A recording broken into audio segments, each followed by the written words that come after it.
오늘도 초등학교 스터디 TV에 들어오신 여러분 환영합니다. 초등학교 스터디에 들어오신 여러분, 먼저 구독 안 하신 분은 구독 부탁합니다. 그리고 채널에 들어올 때마다 좋아요는 계속 눌러줘야 됩니다. 이 영상이 많이 좀 활성화될 수 있도록 부탁합니다. 날씨가 꽤 더운데 처소가 지난 시기인데도 어저께 같은 경우는 35도까지 올라갔던데 지금 가을인지 여름인지 지금 분간을 못하겠네요. 마태복음 13장을 지금 나가고 있는데 지난번까지 마태복음 13장 17절까지 했던 것 같습니다. 그래서 오늘은 이제 마태복음 13장 18절부터 이제 하게 될 건데 지난번에 우리가 한 것 중에서 씨 뿌리는 비유도 있었고, 그 다음에 또 예수님께서 그 많은 사람들, 병자들을 고쳐준 것도 있었고요. 이런 것들이 있었어요. 그래서 오늘은 이제 그 외로 이제 하게 될 텐데 중요한 부분을 한번 읽어보자면, 제자들이 10절에 보니까 제자들이 와서 그분께 이르되 어찌하여 그들에게 비유들로 말씀하시나이까 하매 그분께서 그들에게 대답하여 이르시되 하늘의 왕국의 신비들을 아는 것이 너희에게는 허락되었으나 그들에게는 허락되지 아니하였기 때문이라. 이렇게 얘기를 했어요. 제자들에게 예수님께서. 이게 뭐예요? 이게 이제 뭐냐면 이제 이사야 말씀은 이제 이사야 말씀에 보면 대언자 중에 이사야 대언자가 뭐라 그랬냐면 듣기는 들어도 알아듣지 못하는 자들이 있다. 그들에게 아무리 복음을 전해도 하나님을 전해도 깨닫지를 못한다. 그래서 차라리 못 알아듣게 만들었다. 이런 거거든요. 그래서 그들에게는 아직 하나님을 받아들일 수 있는, 예수 그리스도를 받아들일 수 있는 준비가 안 됐기 때문에 비유로서 그들이 못 듣게 하기 위해서 그랬다. 이런 뜻이거든요, 이게요. 그거에 대해서 지금 말하는 거예요, 지금. 여기까지 우리가 이런 걸 봤어요. 그 다음에 보니까 그 14절에서 뭐라고 하냐면 이사야의 대언이 그들 안에서 성취되었으니 그 대언은 이르기를 너희가 듣기는 들어도 깨닫지 못하고 보기는 보아도 알지 못하리라. 이거예요, 이거. 이 말씀을 예수님께서 말씀하신 거예요, 바로. 이거. 그래서 뭐라고 하는 거예요? 눈으로 보고도 귀로 듣고도 마음으로 깨달아 회심할 줄을 몰랐다. 그런 거예요. 그래서 내게 고침을 받지 못하게 하려 함이라. 15절에 마지막에 보니까 그렇게 돼 있어요. 그러면서 뭐라고 하는 16절에서 그러나 너희 눈은 봄으로 너희 귀는 들음으로 복이 있도다. 뭐예요? 우리는 이미 구원받은 사람이기 때문에 하나님의 말씀을 들으면 무슨 말인지 깨달아요. 그 눈으로 봐요. 우리는 성경 말씀을 들으면. 이사야가 예수님이 태어나기 전 700년 전에 이사야의 하나님의 말씀을 대언한 거잖아요. 그것이 700년 후에 이루어진 거예요, 지금. 예수님이 태어난 게 이사야 대언자가 예언을 하고 난 뒤에 700년이 흐른 뒤에 예수님이 태어났으니까 지금 그거 얘기해요. 귀 있는 자는 들어라. 그렇게 지금 말하고 있는 거예요. 그래서 우리는 복이 있는 사람이다. 그래서 지난번에 여기까지 우리가 했습니다.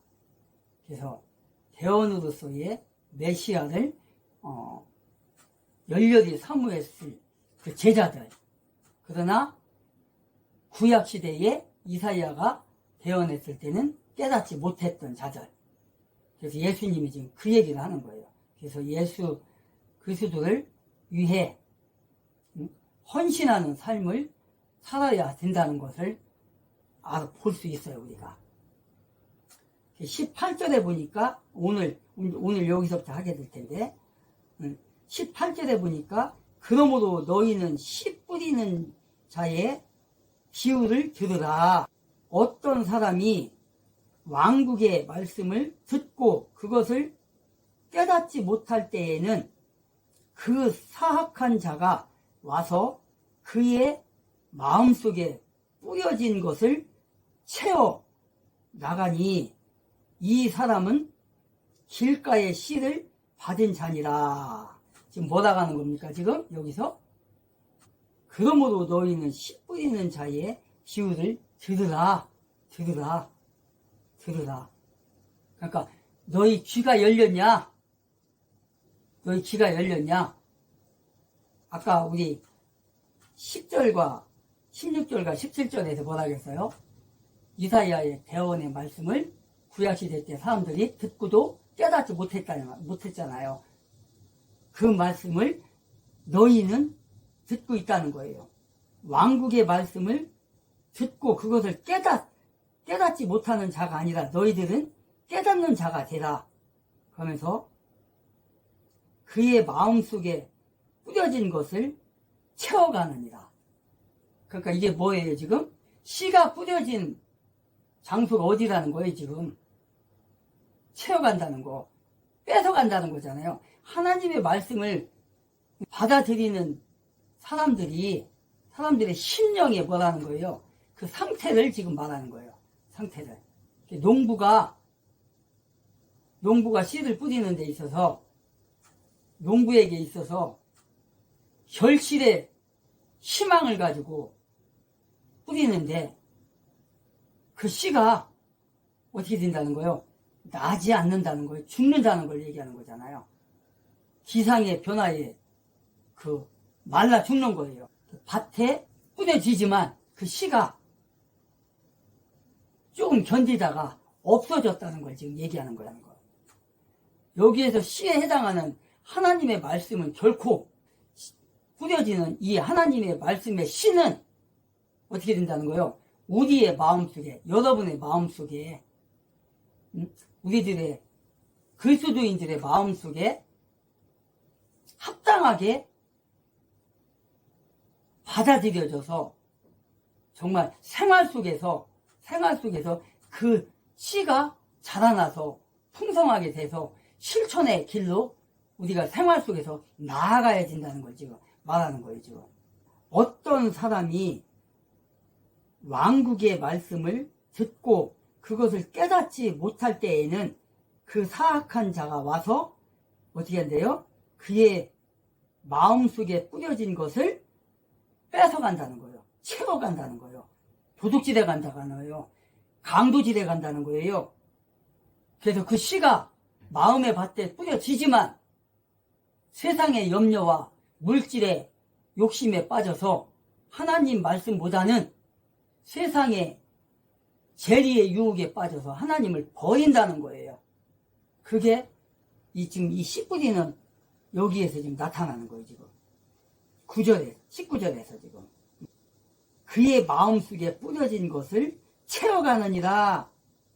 이 사람은 길가에 씨를 받은 자니라. 길가에. 우리 여러분들 밖에를 나가보면 도로가 나오잖아요. 도로가. 옛날에는 그 도로를 포장을 안 해서 그래도 흙이 있었잖아요. 많이. 근데 요즘은 흙이 없어요.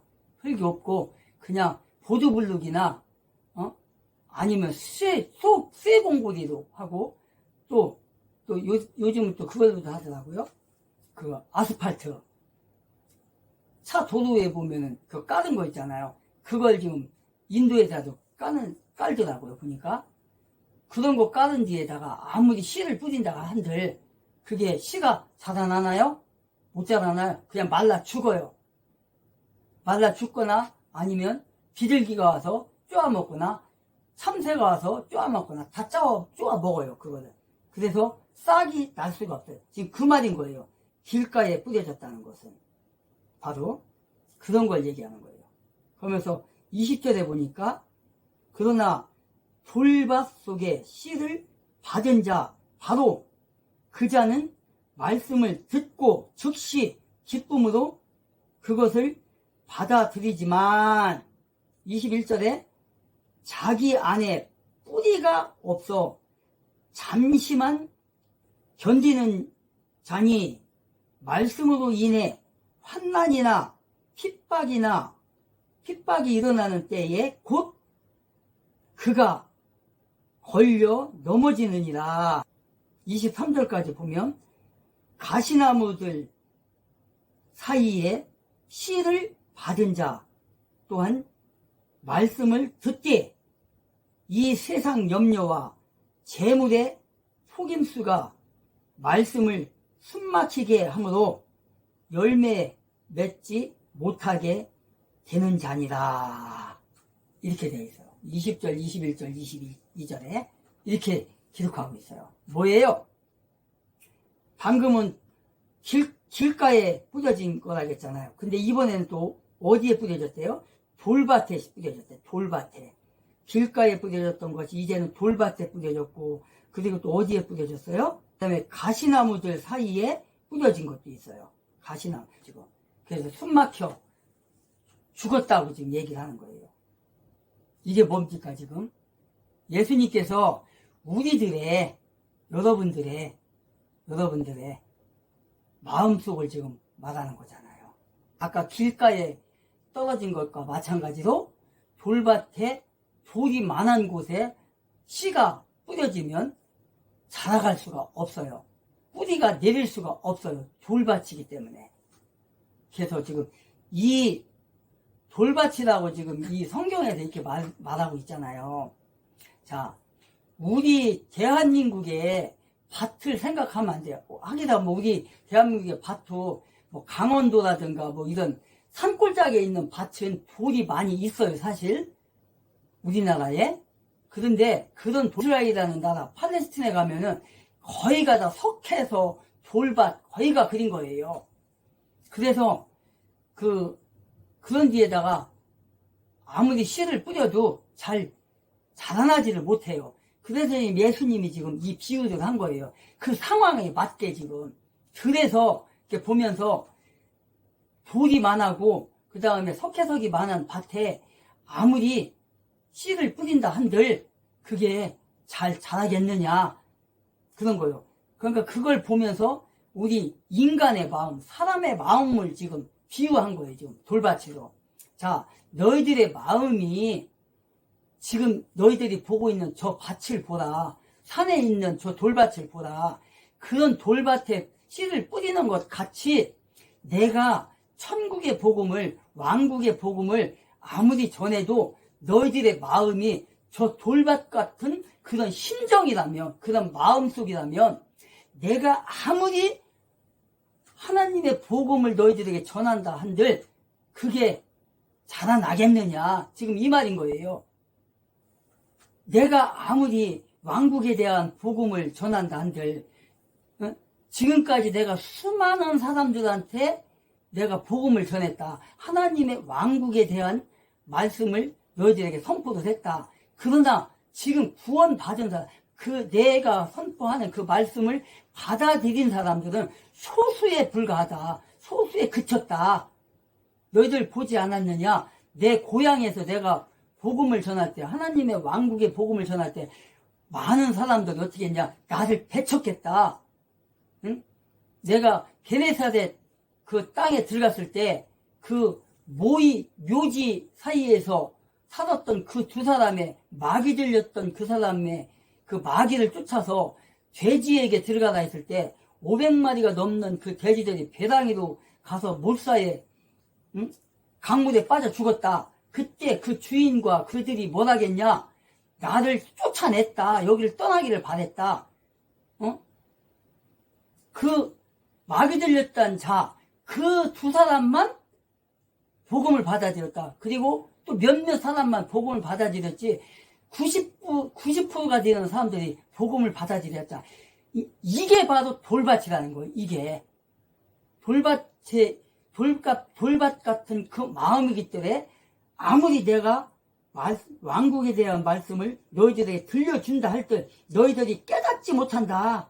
지금 9절에 9절 중간에 보니까 깨닫지 못할 때에는 그 사악한 사악한 자가 와서 그의 마음속에 뿌려진 것을 채워간다, 뺏어간다, 강제로 도둑질해 간다. 목에다가 칼을 대고 너의 심장에다가 총을 대고 뺏어간다. 그렇게 하듯이 내 복음을 뺏어간다. 그 마귀가 지금 이 말인 거예요. 그 22절에 뭐라고 돼 있어요? 가시나무들 사이에 씨를 뿌려서 받은 자도 마찬가지라는 거예요. 뭐래요? 이 세상 염려와 재물의 속임수가 그 말씀을 숨막히게 함으로 열매 맺지 못하게 한다. 뭐예요?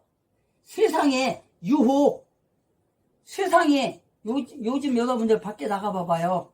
세상에 얼마나 유흥을 즐길 수 있는 그런 게 풍부해요. 요새 보니까 그 컴퓨터방이라든가 노래방이라든가 또 요새 보니까 그 강남에 같은 데 가면 대치동 같은 데 가면 뭐가 있어요? 유흥업소들 많잖아요. 유흥업소들. 여의도만 가도 여의도에도 유흥업소 많고 또 여기 영등포에 가도 유흥업소가 많잖아요. 대전에 가면 유성에 유흥업소가 많고 그런 데 가면은요 교회 오는 것보다 훨씬 재미있다는 거예요. 거기서 막 쾌락을 즐기고 그런 사람들이 많다는 거예요. 그런 뒤에 유혹에 빠져서 살게 되면 마귀가 어떻게 한다는 거예요? 왕국의 말씀을 아무리 전해도 그게 귀에 안 들어온다는 거예요. 왜? 너무나 즐거웠기 때문에. 응? 그 이번에 보니까 유튜브 레카들 이번에 그 쯔양 박정원인가? 원래 본명이 박정원이더라고요. 전라도 사람인 것 같은데. 근데 왜 쯔양이라고 했는지 모르겠지만 어쨌든 이 쯔양 그거 보라고요. 그 레카들 강남에 유흥업소 가가지고 그 여자들 끼고 술 먹고 거기서 유흥을 즐기고 또 성관계도 하고 이런 것들을 자기네들 스스로 말하잖아요. 유튜브에서. 응? 이런 것들을 즐기니까 또 무슨 영웅? 그 가수 술 먹고 운전해갖고 저기 한 사람 그 사람도 레카들이 갔던데 거기 갔더만 거기 가서 그냥 그 가수 그 사람 유흥을 그렇게 즐겼다잖아요. 그 사람이 거의 날마다 밤에 거기 룸사롱 거기 가가지고 하룻밤에 그냥 여자들 끼고 술 먹고 하려면 몇백만 원씩 달아나야 되거든요. 그런데 쾌락에 빠져 있는 사람들에게 아무리 이 복음을 하나님의 왕국의 복음을 전한다 한들 그게 들어가겠느냐고요. 지금 그 말인 거예요. 지금. 그리고 여기서 또 뭐라고 했어요. 지금 재물의 속임수가 말씀을 막는다고 했잖아요. 재물이 많은 사람들 어때요? 믿음 생활 하나요? 안 해요. 정말 한 달에 그냥 몇억 원씩 버는 사람들 많잖아요. 그런 사람들 사업하는 사람들 그 사람들이 예수를 믿나요? 안 믿어요. 복음을 받을 수가 없어. 그 옛날에 왜 80년대 63빌딩 진 사람 그때 극동방송에 얼마나 선전을 많이 했어요. 그때 당시에 날마다 이제 저 같은 경우 이제 극동방송은 이제 그때 당시 새벽에 많이 들었는데 이렇게 기도로 짓는 63빌딩 누구더라 그 사람이? 그때 집사였을 때 믿음 좋았죠. 그때는 그때 그냥 극동방송에서 이렇게 선전을 하면서 기도로 지은 63빌딩 그 사장 이렇게 하면서 했었잖아요. 근데 하나님께서 축복을 많이 주니까 63빌딩도 짓고 또 막 많은 그 돈을 벌으니까 해다가 번창하니까 어떻게 돼요? 여기서 재물에 어떻게 됐대요? 지금 재물의 속임수가 말씀을 숨막히게 함으로 열매를 맺지 못하는 자다 이렇게 얘기하잖아요. 지금 여기서 22절에서 이렇게 되는 거예요. 하나님께서 돈에 축복을 이렇게 많이 주니까 거기에 눈이 멀어가지고 이제 하나님도 안 보이는 거야. 그러니까 그 63빌딩 그 회장이 처음에는 막 새벽 예배도 나가고 막 주일 예배뿐만 아니라 막 수요 예배도 나가도 막 그랬다고요. 처음에는 극동방송에서 선교 나갈 때는. 근데 막 그 후보자가 막 한 10년 20년이 지나니까 얼마나 많이 부흥을 했어요. 그러니까 그때부터는 이제 막 그냥 세상과 이제 짝이 져갖고 돈에 욕심이 생기니까 돈을 막 미국으로 빼돌리고 막 이런 게 걸린 거잖아요. 그때.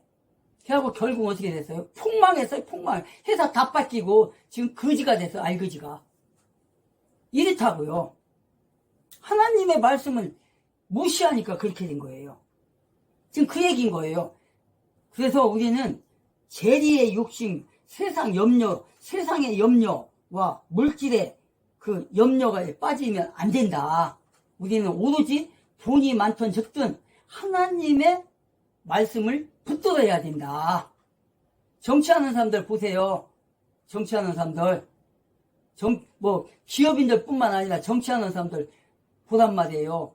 국회의원, 시의원, 구의원, 그런 사람들 보라고 지금 여러분들 보고 있잖아요. 저런 자들 어떤 자들인가 보고 있잖아요. 얼마나 지금 물질에 빠져가지고 권력에 빠져가지고 지금 하나님을 모독하고 있습니까? 교회를 모독하고 지금 이재몽이라는 자는 그때 대선 때 자기가 뭐 이찬수 그 교회 집사하다가 했다가 이찬수가 뭐라 했어요? 저 사람 우리 교인 아니다. 그러면서 받았기는 저 사람 이재몽 후보도 예수 믿고 구원받기를 바란다 그랬잖아요. 이제부터 위조가 나옵니다. 딱풀 공문, 공수처 관저 출입, 공문 위조 의혹, 공수처 삐져 안 했다 라는데 의혹 문구 시민이 딱풀로 붙여놨어. 도장을 2번이나 찍었네. 예?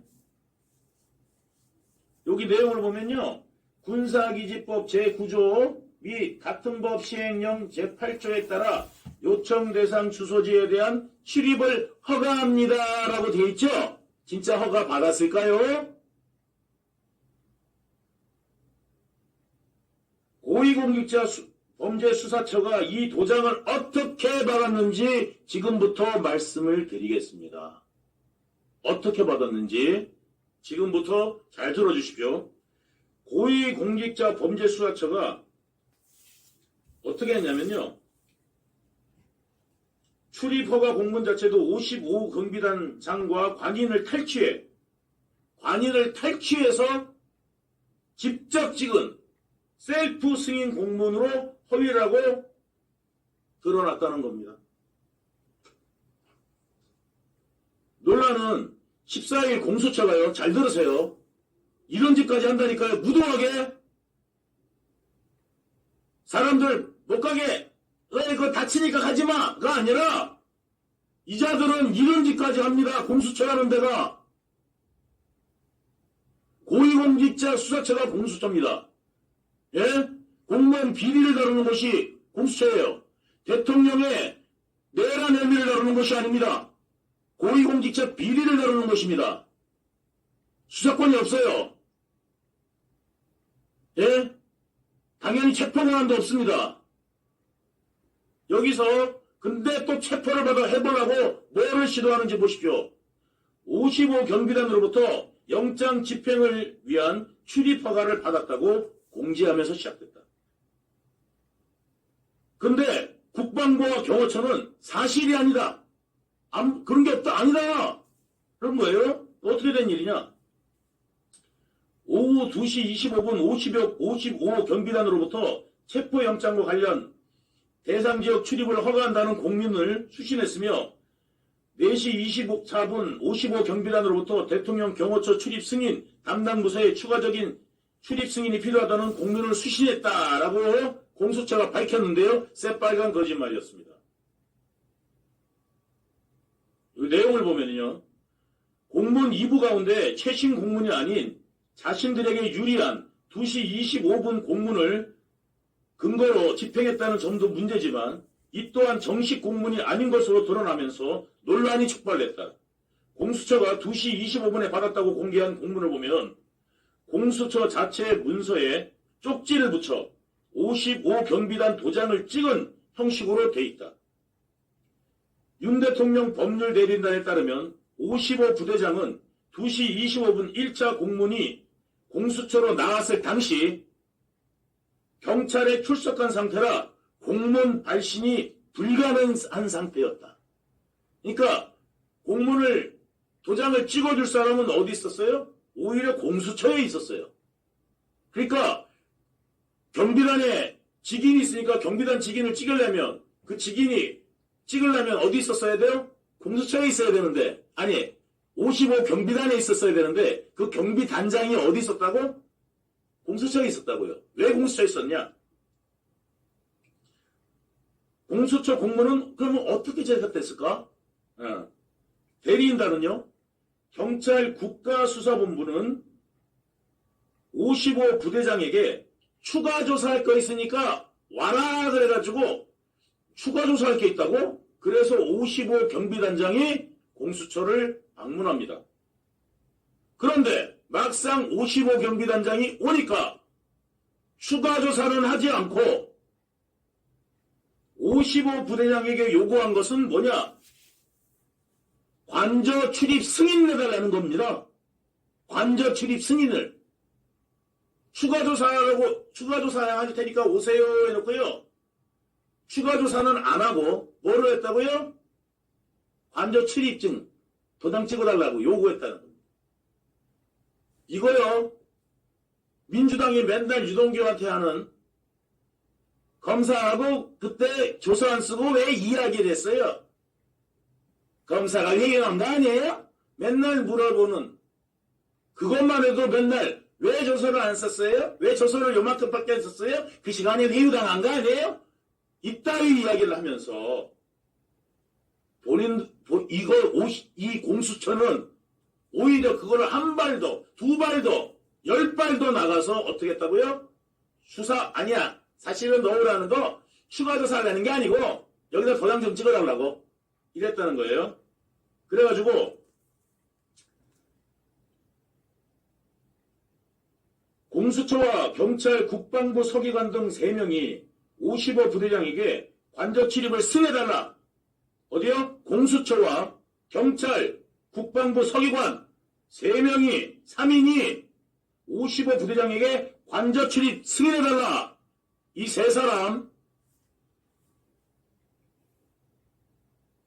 또 찐 묻었네. 찐 묻었어. 찐 묻으면 어떻게 되는지 알지? 요구했고 55 부대장은 출입 승인 권한이 없다며 여러 차례 거부했음에도 국수본 수사관은 관인을 가져오라고 강요했다. 관인 가져와! 관인 가져와!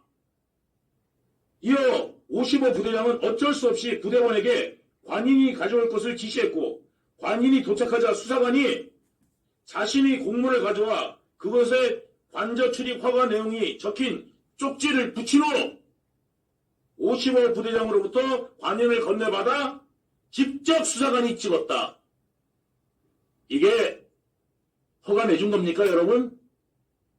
예?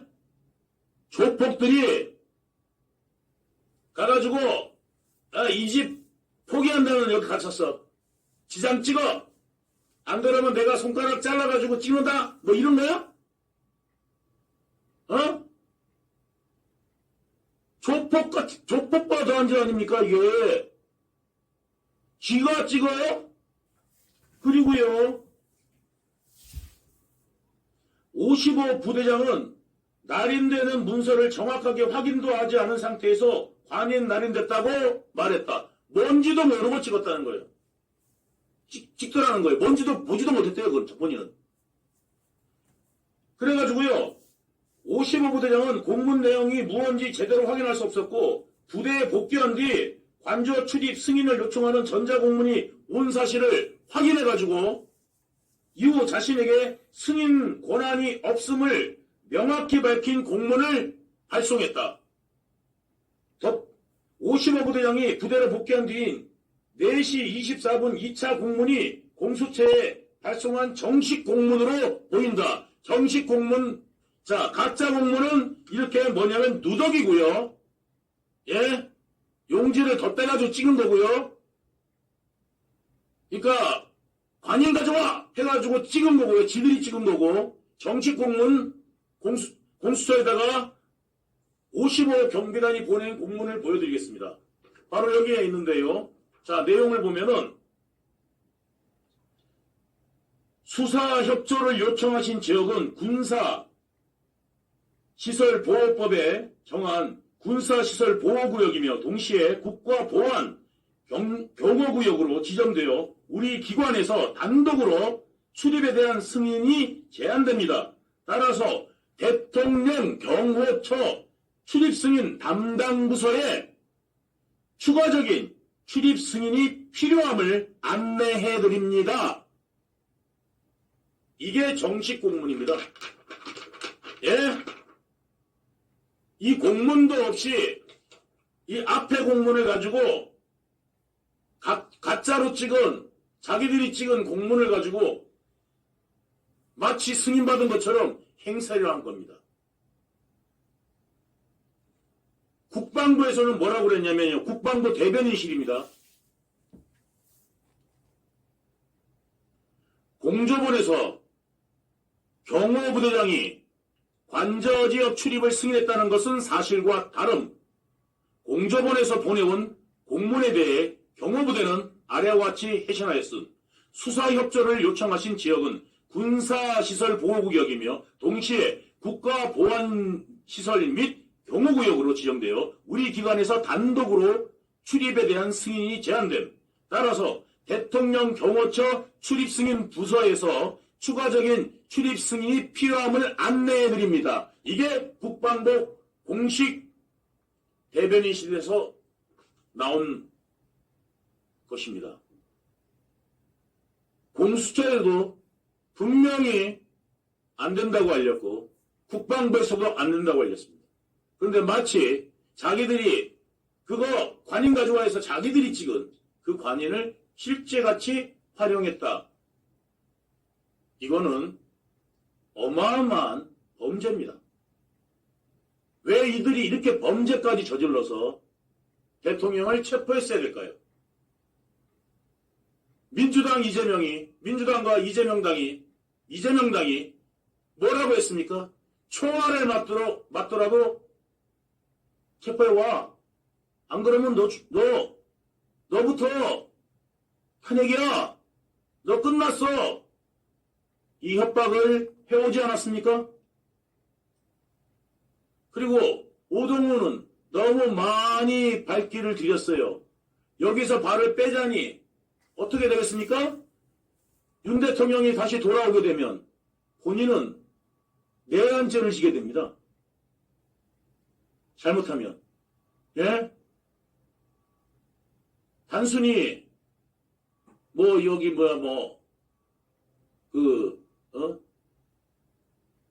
단순한 범죄가 아닙니다.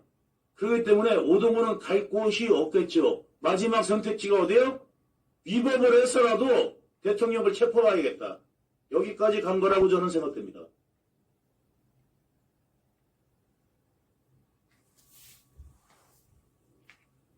딱풀 공문입니다. 여기도 제목도 보십시오. 다시 한번 보여주세요. 딱풀 공문이에요. 매일신문에 딱풀로 묻힌 공문.